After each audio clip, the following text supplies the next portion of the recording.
This is the brand new, all new 9th generation Volkswagen Passat. And this time it only comes as an estate wagon, station wagon, whatever you want to call it. That's how you only get that body style this time. And that's globally, in fact. But it's a new car.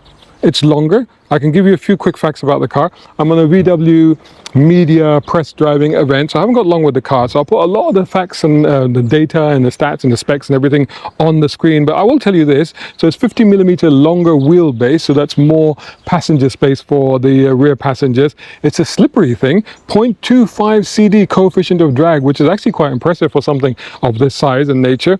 Petrol, mild hybrid. There will be a plug-in hybrid available in the summer. Now, interesting design at the front there. Somebody actually said this in the press conference as well, and I was thinking the same thing. It's very Golf, isn't it? It's very, very Golf there on the front. That the whole bottom skirt, the way that those gills come down from underneath the headlights, it just reminds you of a Golf. So it's sort of like a pumped up Golf, if you like. Although the Golf Estates itself is one of the most popular cars in Europe. Of course, the Golf being one of the best sellers in Europe. Now, what else can I tell you about this car? This one in particular is the Passat Life. It's a 1.5 eTSI, so it's a mild hybrid. It's the 150 PS with a 7-speed DSG, so it's 150 brake horsepower. Gives a 0 to 62 miles per hour time of about 9.2 seconds. A top speed of 138, which is not bad because of the slippery shape, I suppose. And the price of the thing is £38,225. But this one, with the spec, and again, I'll put all the options and everything on the screen, but this one's actually £41,705. So of course we're going to look at the practicality. This is an estate car. Let's see how big the boot is. We'll look at the passenger space, that increased rear leg room, and of course we'll take it for a drive. A brown car guy.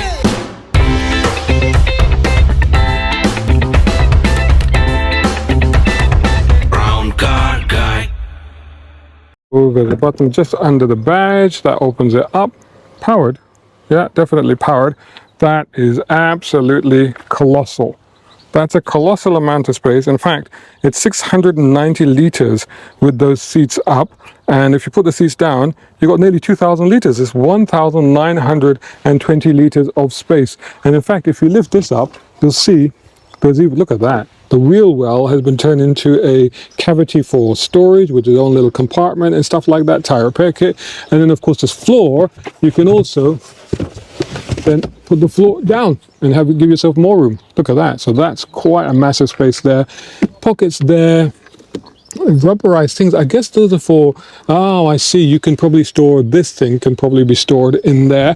Another pocket over here, you've got levers here to drop the rear seats, plus a power supply. Look at that. So if you're out on a picnic or whatever, you can do that. Hooks, of course, to store stuff, and again the lever here as well. So that's really large, very spacious, very practical. Triangle is in there, power button is there, light is there. Let's see what the rear passenger space is like. Car guy. We have curtains here. Look at that. That's a nice feature, isn't it? Quite nicely clips up into there. That's pretty good. Actually, I'm going to drop that back down. There you go. And here we are. Same pattern. It's a unique pattern that they're putting into the floor mats. Nice kind of velour trim, sort of half leatherette and half velour. And we are on a Volkswagen media event. There's quite a lot of cars here. There's a whole team of valet people over there cleaning the cars in between drivers. I kind of feel sorry for them actually, because you know it is dirty, it is wet, and yes, of course, I've immediately left footprints on there. I'm trying my best not to, but there you go. But actually, let's have a look at this. I mean, apart from the headrest that is sort of digging into my shoulder, other than that, wow, good headroom. Loads of room over here. Again, tons of, I mean, again, loads and loads of feet room there. You could tap dance if you wanted to, if you knew how to, which I don't. But also knee room. I'm 6'2", long legs. So legs are always an issue for me. This seat is set for me. I just maneuvered the car and parked it here. I set the seat for myself, so that's set for me. So considering that, that is, I mean, there's tons and tons of room. I could travel in here for miles and miles and miles without any problem. Interesting, the USB-C plugs are up here. You have heated seats here, seated control, 2 vents. Isofix chassis anchor feather for for the front seat, and also here you go for the rear seats. You've got an armrest. And the armrest has got cup holders in there. Interesting, I just reviewed the Tiguan as well. Tiguan's got a pull-out thing that then drops two cup holders into place, which I thought was really cool. This is kind of like the normal way that they do it. But anyway, not too bad. But having said that, oh, and there's lights, reading lights up here as well. There you go. Oh, isn't that nice? Well, having said that, I'm in a hook. That's what you need to hang your suit. Oh, here as well. That's right. You hang your dry cleaning there. So there you go. It's very spacious here, very comfortable. Fantastic. What's it like in the front? Let's find out. Oh, big. I should mention that as well. You put drinks in there as well. Quite a flat space in there. Brown car guy. Here we go into the front of the Passat. And if you're familiar with the latest Volkswagens, then you'll be familiar with the interior. But having said that, this is a new interior. Now, both this and the brand new Tiguan, which I've also reviewed, are on the same platform. And they both get a brand new interior. And actually, having got out of the Tiguan into this, apart from the fact that I'm clearly sitting a bit lower, and actually I think I want to move this down a little bit, so I'm going to encroach on some of that foot space by getting down a bit further on. Other than that, this looks exactly the same. I think patterns and stuff can light up if you get the full option pack with that. That's nice. That's soft touch. That's leather. That's very, very nicely done. That's leather. There's a glove box. Again, so similar to the Tiguan, bizarrely, right? But again, this is one panel all the way across here. You've got 10.5 inch screen there. You've got 15 inch screen there. So that is giving you... 10.2 inch, I should say, sorry. So that gives you that that similarity with the Tiguan. In here, it's a little bit different here. So here you've only got the one wireless charging pad, but you do have USB connectors there, and then you've got the cup holders in here. That's interesting. Oh, that's where you leave your key. Interesting. Then you've got your engine start button is here, your parking brake is here, your gear lever is actually now here, and in here, what have we got? This really, oh, look at that. That's nice, isn't it? Has to keep like coins and pens and things like that. Other than that, and a card reader, a card holder maybe there, so you can do that as well. Is that it? No.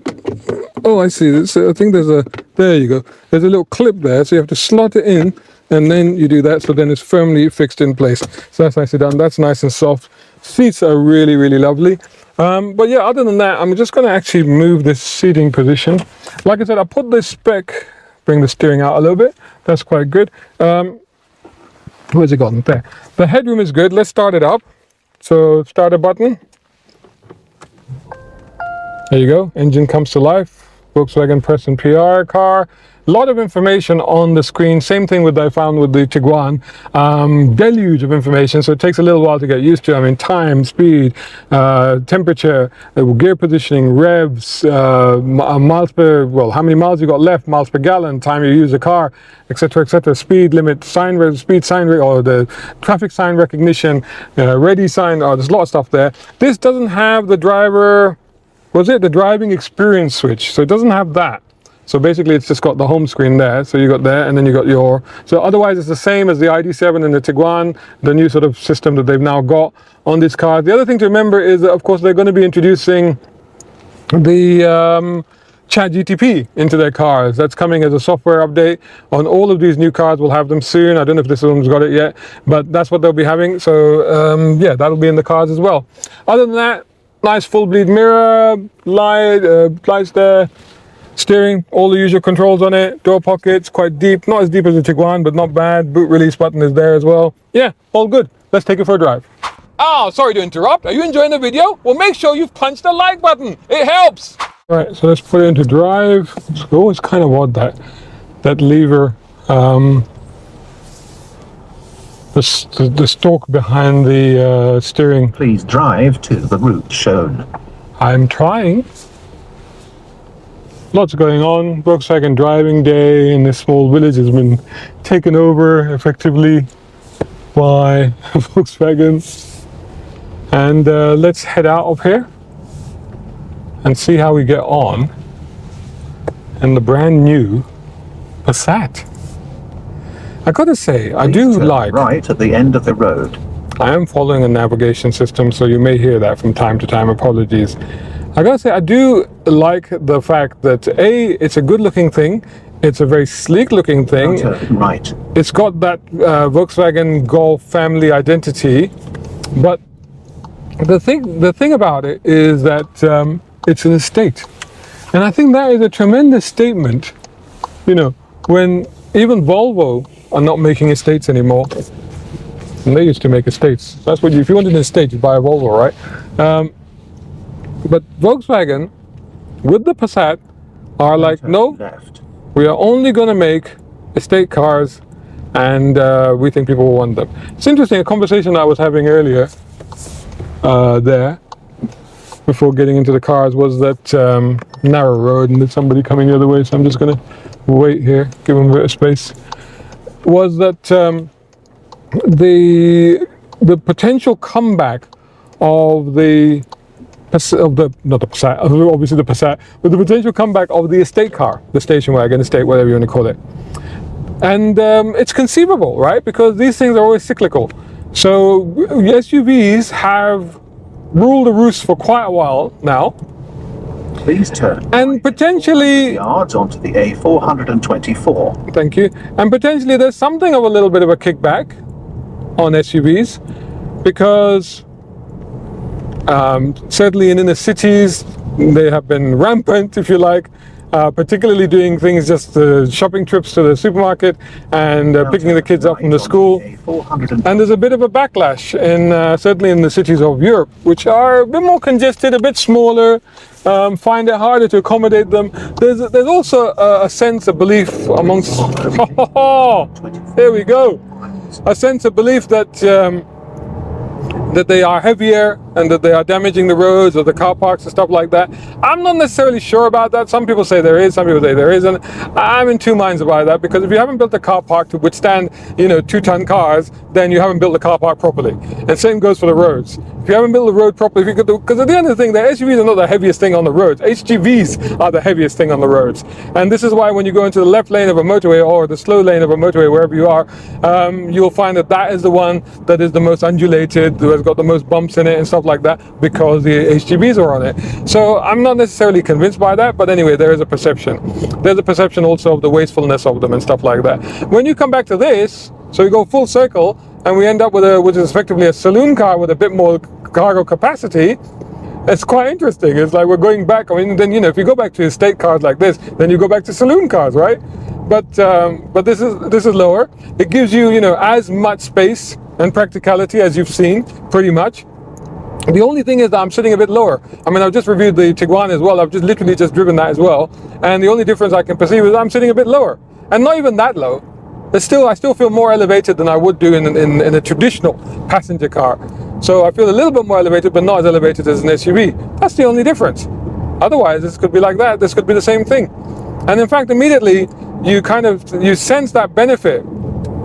Oh yes, I'm still getting the bump thump. I'm still getting from the surface of the road. There's a lot of potholes and stuff on it.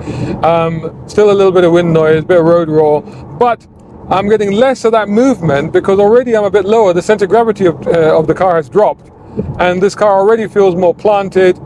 Dare I say sportier? I mean, these are not sporty cars, but you know what I mean. It's like immediately, it's like lower. It's more settled. It's more planted on the road. So you immediately get that sense with it. Threading our way through a village here, a small town. Wow, stunning Aston Martin coming the other way. Oh, proper. Sounds great. And the size of you are aware of the size of the vehicle by looking in the mirror, because you can see that rear window is so much further back than you were expecting it to be if you're driving in a SUV, and even in an SUV, because honestly, I think in terms of the length of the cabin, and especially since where you're sitting in relation to that, that does feel much further back than it normally would. So we got a big old car behind us, but from the steering wheel, it doesn't feel like that. Again, you can't see the left fender. Right fender you can just about make up, but visibility out the front is good. The wing mirrors are quite decent size. 600 yards and continue to follow the A436. You got full bleed mirror here, so that's not a problem. And whilst visibility at the back, you may be a little bit, again, you got reversing camera and stuff for backing up. It's not necessarily an over your shoulder thing, although it's not too bad, really. Continue to follow the A436. So it's giving you pretty good visibility and confidence. Follow the A436. Oh my God, all right, I've got it, I'm on it. So the one thing we've got here is I mean, apart from obviously all the usual controls and systems and settings and whatnot, and the one thing we've got here is a sports mode for the gearbox, and of course we've got this paddle shifts as well for the 7-speed DSG. So I'm going to go into sports mode for the gearbox. Obviously the steering is quite light and remains light. The brakes are, again, progressive, you know, not instant, not super bitey, but quite reassuring. They're there when you need them to be. Yeah, absolutely. Yeah, not an issue whatsoever. Like I said, the ride is not bad at all. It's a little bit more stable, but it is picking up a lot of the stuff, but I'm not uncomfortable in any way. It's not annoying in any way. It's just that you're aware of the road surface. It's, you know, as simple as that. Choose manual changes. Oh, nice. Quick and instant. Not a punch, not anything like that, not like a snappy buy or anything, but a quick, efficient change. And yeah, picks up speed nicely. Settled, smooth, lower to the ground, you know. So a little bit more confidence from the steering, even though it's lighter. But threaded through the corners, no problem at all. Coming up to a corner on the brakes, manual down to third, turn in on the power, good noise, nice build up of revs, torque is right there. Again, down, keep it in third, back on the power, through the corner, not an issue. Nice. Yeah, this is a quick car actually, for what it is. I mean, it's not a quick car, let's be honest. I mean, a 9-second time is not a quick time, but you know, for everyday driving, this is the thing. I mean, people look at these numbers and they think, oh, that's a slow car, that's a quick car. But it's all about everyday driving. So you might look at those numbers and you go, oh, it's not a very quick car. But when you're out here and you're doing this, you're like, oh, actually, plenty. I mean, I've caught up with the traffic in front of me already. So I kind of already run out of road. So in that sense, it's plenty quick enough, isn't it? Oh, Please follow. Off we go. 36. It's actually very planted. Actually, less drama than the other car. I actually really like this one. Like I say, I suppose it's sort of more my thing, saloons and what have you, you know. But it's well planted. To manuals, quite like shifting manually with the paddles. There you go. Oh, nice turn in, holds the road really well. We're going downhill into a corner, on the brakes, off the brakes, back on the power. Changing up, no problem at all. Hitting about 4,500 revs for the change up. So good engine, good delivery, reasonable torque. To change it back to just turn the thing and it will go back into automatic again. So there you go, brand new Volkswagen Passat. I have driven previous Passats, and I've also even driven the North American Passat actually. And they've always been great cars, they've always been pretty solid saloons that you can pretty much depend on. The sort of thing that you don't even have to think about. You need a saloon, you go, right, I'm just going to get a Passat saloon because that makes a lot of sense. And it still makes a lot of sense. And now with the extra capacity and you could always get an estate, but you know what I mean. This one only comes as an estate. You're thinking, well, you know, it's a really practical, really usable thing without having necessarily what some people might consider these days to be the stigma of an SUV. This might be a better option. So definitely worth considering. Check it out and let me know what you think of it. I'll catch you all in the next review. Check this out, guys. It's my book. It's my first novel, and it's written for car fans like you. It's a fun political action thriller. It's full of cool cars and spectacular action. Get your copy now at Amazon.com.